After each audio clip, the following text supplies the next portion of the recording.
Hello everybody and a very warm welcome back to the latest episode of Hidden Jewels of Soul and Disco.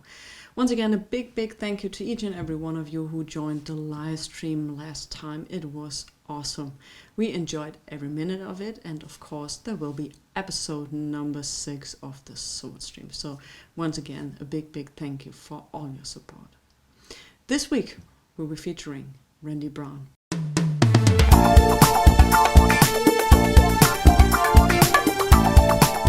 Growing up in Memphis, Randy Brown had some major influences in music, and those were gospel and doo-wop.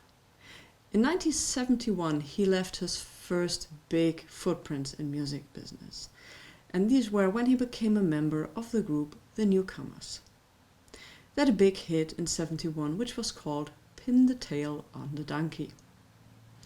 In 1973, he recorded the track Did You Hear Yourself on Stax. He released some other tracks on Stax, but none of them were really successful.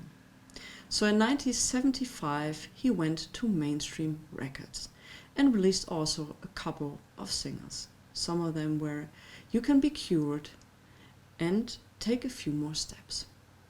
Also none of these were really successful, so he thought maybe the music business is not my thing. And he wanted to retire, in the fact that he did, of course, was looking for another job. In 1978, his longtime school friend and songwriter-producer Carl Campton called him and said, Randy, you have to come to the studio. You have to record some tracks. And Randy was like, no, not really. I don't think this is my thing. And he said, we have some killer tracks up here. You need to come by and record them. And that's what he did. And 2 of these tracks were I'd Rather Hurt Myself and I'm Always in the Mood. This is the original single on Parachute from back in the day. Both of these sides are tremendously good. And the people responsible at Parachute were so happy with the tracks and with the success of the single that they said, well, Randy, you have to come again into the studio and record a whole album. And the whole album was Randy Brown's first record, and it was called Welcome to My World. And to make a long story short, I would say, let's have a listen. So electrified, so tantalizing. Oh, sugar, you got me climbing the walls yourself to put them all in their place.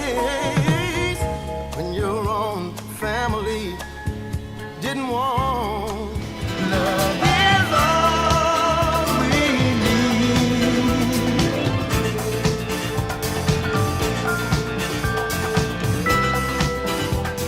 This is Soul Pure.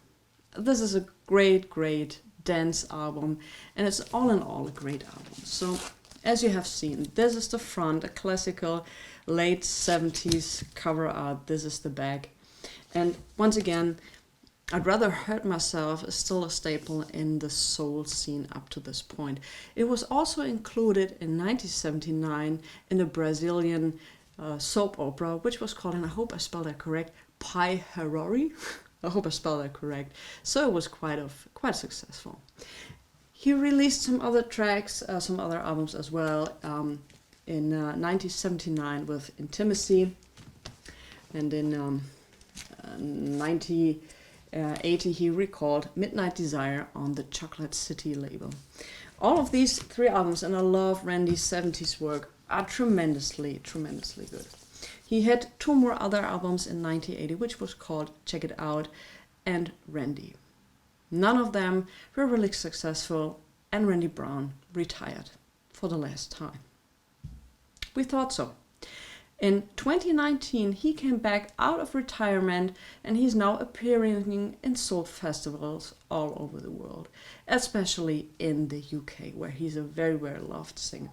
So anyway, if you are into soul music, if you're into late 70s boogie, disco, soul music, you should absolutely check out one of Randy Brown's records, especially Welcome to My Room, which I consider from my personal view as one of his greatest works. So once again, a big thank you for watching. I'll see you next time. Stay safe, stay healthy, listen to good music, maybe Randy Brown.